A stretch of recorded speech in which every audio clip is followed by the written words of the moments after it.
서울 아파트 반등의 시작이라는 주제를 가지고 한번 해보겠습니다. 최근에 그 서울 아파트가 매매가가 반등하고 있다, 뭐 전세는 뭐 계속 올라가고 있다, 뭐 이런 얘기들 뭐 들어보셨을 텐데, 이런 기사가 있습니다. 서울 아파트 값 16주 만에 하락세 끝났다. 그래서 보합세 돌입 이래가지고 이제 쭉 뭐 이렇게 이건 하락이죠. 계속 하락을 하다가 이렇게 올라가니까 뭐 상승하는 것처럼 보이지만 이제 제로가 됐다는 겁니다. 그래서 이걸 보면은 뭐 저게 올랐다는 거야라고 생각할 수도 있는데, 이 통계라는 건 사실 어떤 추세가 중요한 거고. 물론 이게 추세라고 해봐야 뭐 0에서 0.45% 왔다 갔다 하는 거기 때문에 뭐 엄청나게 뭐 폭등, 폭락 뭐 이런 건 아니지만 그래도 어떤 이런 추세를 좀 보긴 봐야 되고, 그리고 이 통계라는 건 대부분 이제 후행합니다. 그래서 이렇게 반전이 됐다는 거는 현장은 조금 더 다르겠구나라고 생각하시는 게 맞아요. 그래서 3월부터 보합으로 전환된 통계들도 지금 나타나고 있고, 그리고 이제 실거래 지수 같은 거 있잖아요. 이게 실거래가인데 실거래가도 보면은 작년 9월 이후로 쭉 한번 내려갔어요. 이때 그 특례 보금자리로 이제 9억짜리 그때 딱 끊어지면서, 그리고 이제 금리도 딱 올라갔습니다. 그래서 작년 10월에 금리가 막 한번 튀었어요. 그래가지고 약간 주춤했었던 게 지금 1월부터 실거래가 지수도 다시 상승세로 찍히면서 시장이 뭔가 좀 반전됐나? 이런 생각들을 좀 하게 되는 거죠. 자, 거기다가 이제 매수 심리라는 것도 이제 조사를 하는데, 이 매매 수급 지수도 보면은 뭐 아주 강력하게 올라가는 건 아닙니다. 지금 그래프 옆에 지금 스케일이 없어서 그렇지 82에서 84 정도면은 뭐 조금 오른 거긴 하거든요. 그렇지만 이게 추세라는 게 올라가고 있다라는 거는 알 수 있는 거죠. 그래서 어떤 분들은 이런 얘기도 합니다. 이 서울 아파트 매물이 계속 쌓이고 있는데 무슨 상승이냐. 아니다. 현장 나가봐라. 현장 나가면 뭐 지금 뭐 곡소리 난다. 이렇게 얘기하시는 분들도 있지만, 이 아파트 매물이 쌓이는 거에 그 종류가 좀 달라요. 그러니까 심리가 좀 다른 거죠. 23년 3월만 하더라도 사실 이때 분위기가 되게 안 좋았다가 살짝 좋아지는 정도였거든요. 이때 5만 8천 정도 있었는데 이때는 사람들이 집을 좀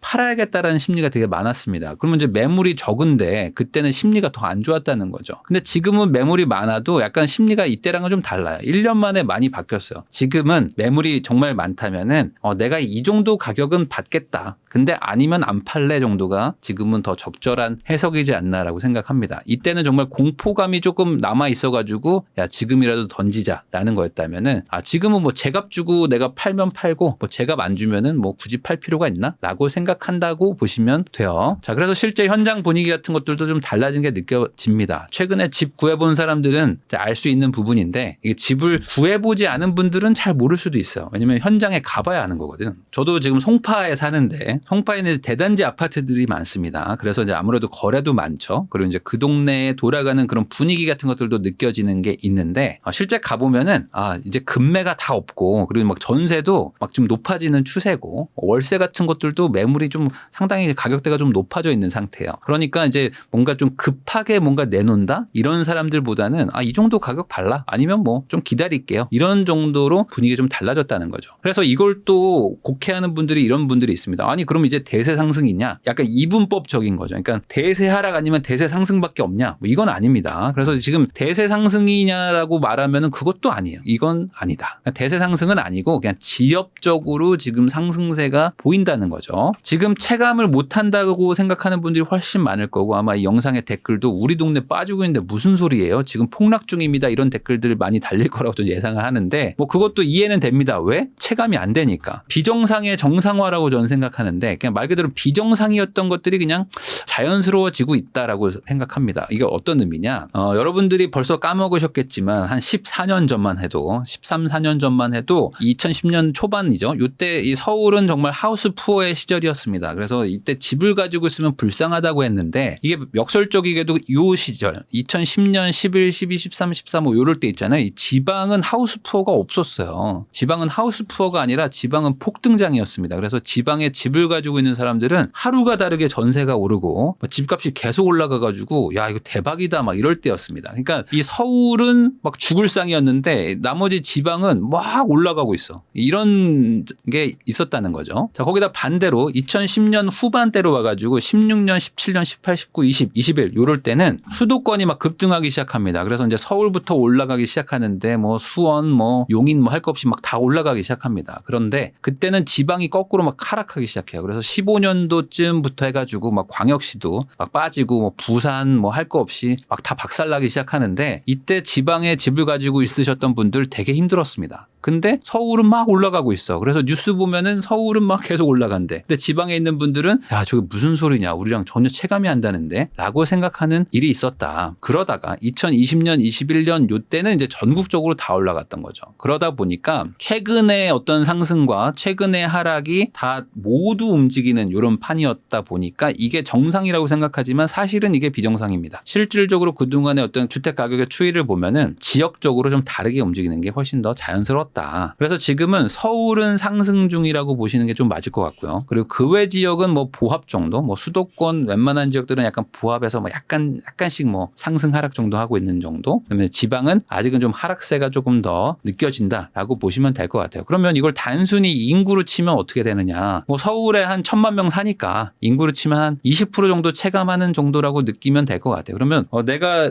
10명 중에 한 2명 정도는 야, 우리 동네 올라가는데 이거 뭐지? 라고 생각하는 거고 8명 정도는 뭐가 올라간다는 거야. 지금 내려가는데 라고 생각한다는 겁니다. 자, 그래서 여전히 낮은 매수 심리가 있어요. 그래서 매수 심리가 뭐 높으면은 사람들이 막 지금 부동산에 관심도가 막 엄청 높을 텐데 지금 그런 분위기는 아니란 말이죠. 거기다가 지금 매수를 하는, 그러니까 일종의 약간 투자를 하겠다라고 생각하는 분들도 지금은 다른 거에 지금 관심이 쏠려 있단 말이지. 지금 뭐 부동산의 관심도가 그렇게 높지 않습니다. 지금 차라리 코인이 더 높을걸요. 지금 코인이 훨씬 더 높고 주식이 더 높을 겁니다. 그만큼 지금은 부동산은 아니고 다른 거에 먼저 좀 올라갈 거니까 저거 올라가서 저기서 좀 번 다음에 그 돈 가지고 저 부동산 올게요 라고 생각하는 분들이 훨씬 많다. 그래서 지금은 부동산 안에서 돈이 좀 돌고 있다 정도로 생각하시면 될 것 같아요. 지금 정부 정책도 뭐 풀어줬다고 하지만 사실 이 다주택자들 입장에서는 풀어준 거 전혀 없다고 느껴질 정도로 지금 다주택 규제가 여전합니다. 그러니까 이 다주택자들의 어떤 그 자금이 부동산 시장으로 오지 않고 있다. 이 다주택자는 2020년도부터 사실상 매수가 불가능한 수준으로 세금이나 이런 것들이 많이 불리해졌다고 생각하시면 돼요. 그래서 최근 한 3, 4년간의 부동산 시장은 다주택자들이 움직인 거는 거의 없다. 다주택자들은 뭐 지식산업센터를 갔다든지 뭐 상가를 갔거나 뭐 빌딩으로 가 있었지 주택시장은 철저하게 다주택자가 배제된 상황이라고 보시면 되고요. 요게 지금은 안 풀렸어요. 그래서 뭐 하나 푼 게 그 정도죠. 뭐 지방의 인구 감소 지역에 뭐 집을 사면 뭐 주택수에서 빼주겠다 뭐 이런 건데 다주택자들이 인구 감소 지역에 집을 살 확률은 뭐 극히 낮다고 보고요. 그래서 지금 4년째 실수요자들만 있다. 그런 상황이라고 보면은 이 투자자들과 실수요자들의 차이를 좀 여러분들이 아셔야 되는데 이 투자자들은 사실 지역이나 어떤 뭐 종류를 그렇게 따지지 않습니다. 그러니까 결국에 돈을 벌자는 목적이지 뭐 이걸 내가 실사용을 하거나 실거주를 할 게 아니니까 결국에 내가 뭐 오르면 되는 거 아니냐. 그러니까 우리가 주식 투자를 할 때 뭐 정말 내가 여기 경영권 확보하겠다라는 생각 갖고 하신 분들 없잖아요. 그러니까 무슨 주식을 사든 뭐 동전주든 뭐 소위 말하는 잡주든 상관없으니까 가격만 올라라라고 생각하는 것처럼 투자자 포지션인 분들은 지역 종류 무관입니다. 그렇다 보니까 더 좋은 집을 사야 된다는 개념이 좀 약해요. 물론 뭐 이제 투자 가치를 따지긴 하지만 좋은 집이 더 비싼 거 아니냐. 그러면 조금 덜 좋더라도 싼 거 사자라는 개념인데 이 실수요자들은 좀 다르죠. 실수요자들은 지금 내가 살고 있는 집보다는 좋은 집으로 간다. 내가 지금 전세든 월세든 어딘가는 다 살고 있습니다. 그러면 이런 분들은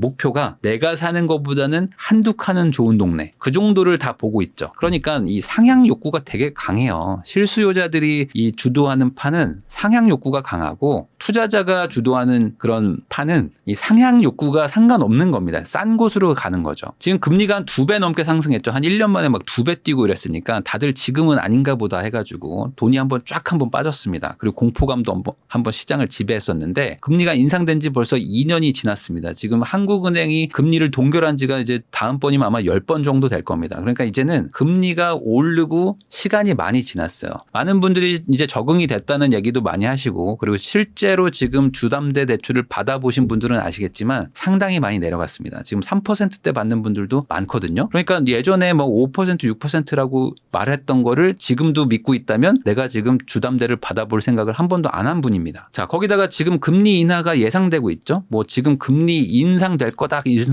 얘기하시는 분들도 이거는 맨날 이게 냉탕과 온탕을 왔다 갔다 하기 때문에 이건 뭐 다음 달에 다시 또 인하 분위기가 올 수도 있는 거고 뭐 큰 틀의 흐름은 금리 인하에 다들 베팅을 하고 있죠. 이게 뭐 2번이냐 3번이냐 뭐 이런 얘기를 하고 있지 올라간다는 건 정말 극소수 의견입니다. 그러니까 이런 분위기라면 이제 조금 사긴 사야겠다 정도의 느낌인데 이게 투자자들이 아니라는 거죠. 이 무주택자들 일부 그다음에 이제 1주택자 중에 뭐 갈아타기 정도 그리고 정말 극소수의 뭐 일시적 2주택자나 뭐 2주택 정도를 하려는 분들이 있다. 그래가지고 지금은 실수요자 판이니까 당연히 상향 욕구가 있습니다. 그러니까 내가 가지고 있는 집보다 조금 더 좋은 집. 그러니까 소위 말하는 이제 상급지로 가려는 수요. 그러니까 이제 하급지, 상대적인 하급지를 팔고 상급지로 가니까 이제 상단에 있는 집들이 그 동네에서 좀 좋은 집들이 오르는 거죠. 그래도 여기는 오르겠지. 여기는 회복하겠지. 여기 사놓으면은 마음은 편하겠지 하는 곳들이 상승한다고 보시면 되고 반대로 여기 가지고 있으면 좀 불안한데 라는 곳들이 좀 내려간다라고 보시면 될 것 같아요. 그래서 지금 서울이 좀 상승하는데 수도권이나 지방은 좀 지지부진한 특히 이제 지방이 훨씬 더 힘든 이유가 여기에 있다고 보시면 될 것 같습니다. 자, 그래가지고 지금 뭐 거래량이 좀 늘어난다고 하는데 어떤 분들은 또 이런 얘기를 하죠. 물론 이게 평균 10년 평균이 한 7천 정도 됩니다. 7천 정도 되는데 2,500건이기 때문에 너무 적은 거 아니냐라고 생각하실 수 있는데 그 과거 10년 데이터 때는 다주택자 규제가 심하지 않았어요. 그러니까 이제 다주택자라는 또 하나의 이제 거대한 이제 자산 집단이 이제 여기 와서 막 거래도 하고 했었는데 지금은 그 사람들이 완전 빠져 있다 보니까 거래량이 아무래도 뭐 반토막 나 있는 거죠. 그런데 이제 중요한 거는 여기 과거 대비 얼마나 늘었느냐를 좀 봐야 되는데 지금 늘어나고 있는 추세입니다. 그리고 아마 3, 4월 되면 조금 더 늘지 않을까 한 3, 4천 건도 가지 않을까라고 뭐 예측도 합니다. 그러니까 한마디로 살기 좋은 동네들은 손바뀜이 되고 있다. 자, 그러면 이제 반대로 이렇게 말하는 분들도 많을 거예요. 아니 우리 동네는 오히려 떨어지는데 무슨 말이냐 어디서 지금 뻥을 치냐 뭐 이런 생각을 하시는 분들도 있을 텐데 인구의 80%는 이 말이 해당이 됩니다. 왜냐하면 지금 체감이 안 되는 동네가 한 4천만 명이 살아. 그러니까 지금 우리 동네 안 올라가는데 무슨 소리야 라고 말하는 것도 맞다. 그냥 사람들이 좋아하는 곳만 상승하고 있다. 그렇게 생각하시면 될 것 같고요. 그리고 서울 아파트도 이제 보합입니다. 이제 통계상으로 보합이라는 건 0%잖아요. 근데 특정 지역들 살기 좋은 동네들은 막 올라요. 그러면은 평균이 보합이라는 얘기는 뭡니까? 서울 안에서도 안 좋은 데들은 빠지고 있다는 거예요. 그러니까 실질적으로 더 체감되는 분들은 훨씬 더 낮을 것이고 집을 조금 더 좋은 데 가서 살겠다라고 좋은 동네 가서 뒤지고 있는 분들은 야 집값이 많이 올랐네 라고 생각이 드는 것이고 그냥 나는 이사 갈 마음이 없는데 그냥 우리 동네 집값 어떻지? 라고 물어보면 아유 뭐 우리 동네 팔이 날리고 있어요 라고 얘기를 훨씬 더 많이 듣는다라고 생각하시면 될 것 같아요. 이게 금리 인상 이후에 시간이 꽤 흘렀어요. 그래가지고 지금 사람들이 한 2년 정도 저축을 합니다. 2년 저축이라는 게 생각보다 큰 거죠. 집을 사려고 하는 분들은 아무래도 집을 안 사려고 하는 분들 대비 저축률이 좀 높아요. 그래가지고 2년 모으면 꽤 많이 모으거든요. 그러니까 이런 분들도 모여가지고 내가 기존에 이제 자산에다가 합쳐가지고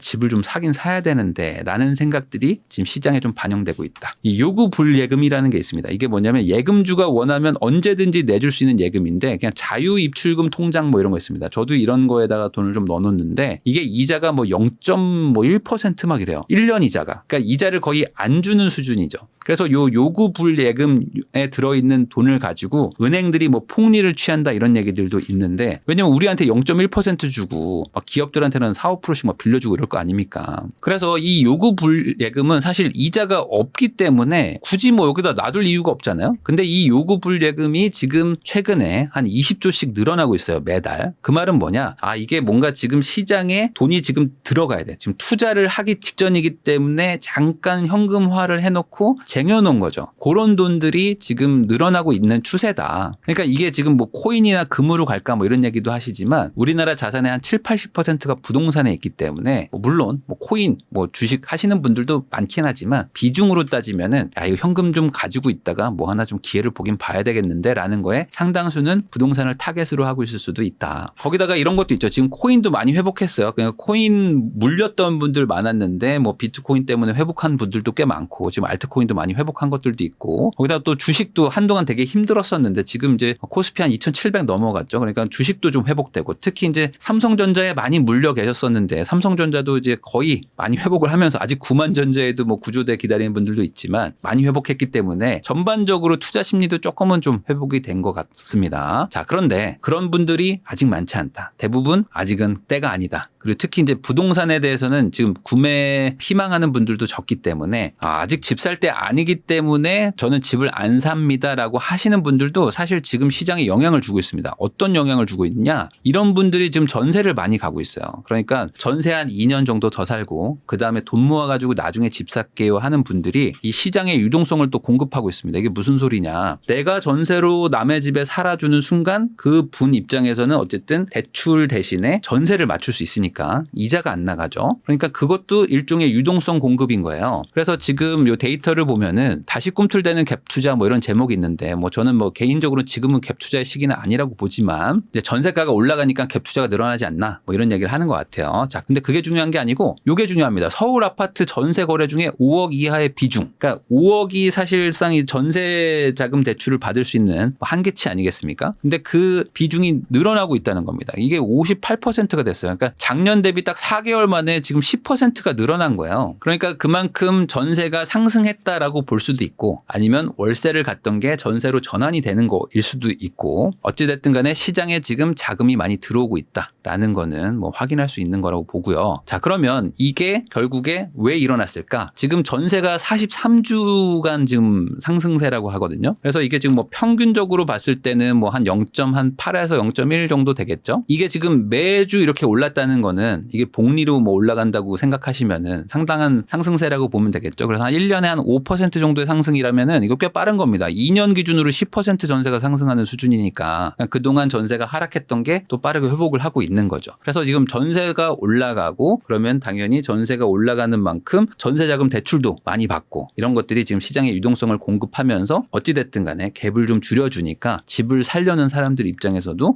그래 집을 한번 사긴 사야 되겠다 하니까 또 매매가가 또 영향을 받는 이런 지금 도미노 효과가 일어난다고 보시면 될 것 같아요. 자, 그래서 지금 뭐 기사에서는 항상 뭐 집값이 상승했지만 신중해야 뭐 이런 기사들이 많은데 뭐 그것도 틀린 얘기는 아니에요. 왜냐 지금 서울만 오르는 것도 맞거든요. 그리고 이제 경기도의 일부 지역들 되게 핵심 지역들 뭐 어떤 호재가 있는 지역들 뭐 조금 올라가는 정도인 거라서 뭐 이 말도 맞습니다. 그러니까 다 맞아. 근데 이게 서울이 올라가면 대부분 이제 어떤 얘기를 하냐면 이게 키 맞추기로 간다. 이게 키 맞추기가 된다는 얘기 많이 들어보셨을 겁니다. 근데 이게 키 맞추기가 되는 것도 사실이긴 하거든요. 장기적으로 보면 키 맞추기가 되긴 돼. 왜냐면 하나만 이렇게 무작정 올라갈 수는 없습니다. 이 지방도 계속 빠지다가 격차가 벌어지면 아까 말한 투자자 포지션인 사람들이 또 들어가서 또 약간의 또 반등을 주고 뭐 그러는 일이 일어나죠. 이게 기계적 반등, 뭐 주식 하신 분들은 많이 아실 텐데 그런 것처럼 무조건 한 번에 맞춤 현상이 일어나긴 하는데 그것도 결국에는 투자금 유입이 있어야 되죠. 투자금 유입이 없으면은 그 어떤 쏠림 현상만 계속 일어나니까. 근데 지금 어쨌든 또 안 좋은 얘기들은 계속 나옵니다. 뭐 미국 기준금리 불확실성이 뭐 고조된다. 그래가지고 6월에 인하할 거라고 생각했는데 이게 뭐 7월로 밀리는 거 아니냐. 뭐 극단적으로는 9월로 가는 거 아니냐. 뭐 이런 생각하시는 분들도 많더라고요.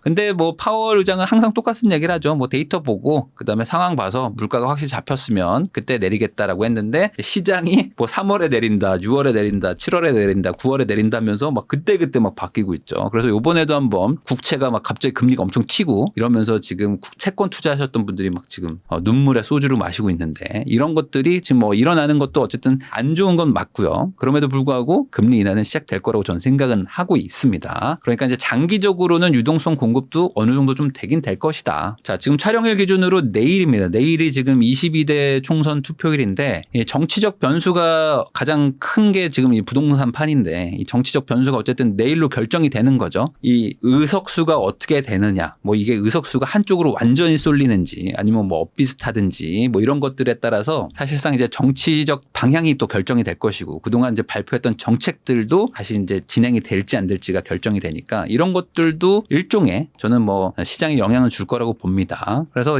지금 정책 방향성도 선거 따라서 결정이 될 것이고 그러면 이제 선거 이후에는 조금 더 부동산 방향이 좀 명확해지지 않을까라고 생각이 들고요. 뭐 큰 틀에서 지금 서울이나 뭐 수도권의 핵심 지역들은 지금 저점을 통과하고 약간의 상승을 하고 있다. 저는 뭐 그렇게 생각을 하고요. 그런데 여기서 이걸 사도 되냐는 건 또 다른 얘기입니다. 그러니까 이게 그 이자라는 거를 생각을 안 하면 저점이면 사야 되는 거 아닙니까? 라고 생각하면 맞는데 하는데 이자라는 게 또 있죠. 이자라는 게 있고 이 이자라는 건 어쨌든 비용이기 때문에 비용을 감수하면서 지금 투자해도 돈을 법니까? 라는 거는 여기다 또 세금까지 뭐 여러 가지 고려하면은 굳이 다른 게 있는데 지금 이걸 할 필요가 있나? 라는 거는 또 다른 얘기예요. 그래서 제가 뭐 항상 하는 얘기들 중에 하나지만 지금 어떤 뭐 월세 그리고 전세 상승률 그리고 지금 이자 이런 것들을 고려해서 아주 그냥 퉁퉁 쳐가지고 대략적으로 기준을 잡아준다면 대출은 한 50% 정도 그러니까 뭐 전세를 끼고 사도 한 50% 정도의 집을 사는 게 괜찮겠다 정도 이 정도면 뭐 무난하다 그리고 약간의 뭐 분위기가 조금 좋아진 거를 고려한다면은 연봉의 한 7, 8배 정도는 사도 된다 정도 여기가 이제 한계치다 요게 엔드입니다. 엔드니까 두 개를 합쳐봐야 되겠죠. 그러니까 현금이 한 2억 있는데 연봉이 한 1억이다 그러면은 한 4억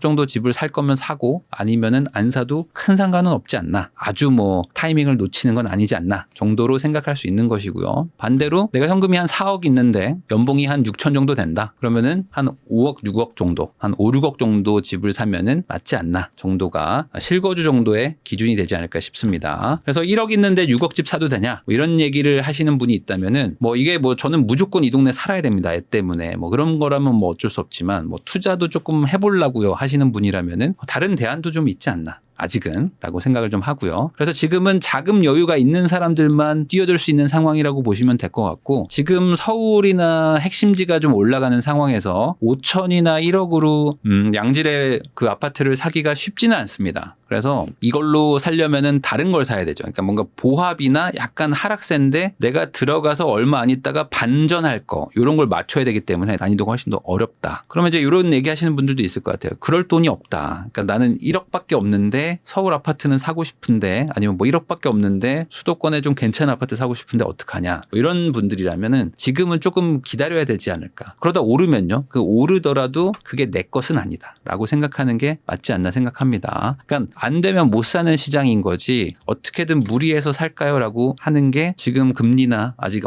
불안 요소가 아예 없는 게 아니기 때문에 여기서 뭐 굳이 무리해서 살 필요는 없다. 차라리 다른 거 훨씬 더 분위기 좋은 것들 자산을 좀 투자하는 게 맞지 않나 정도로 정리할 수 있을 것 같습니다.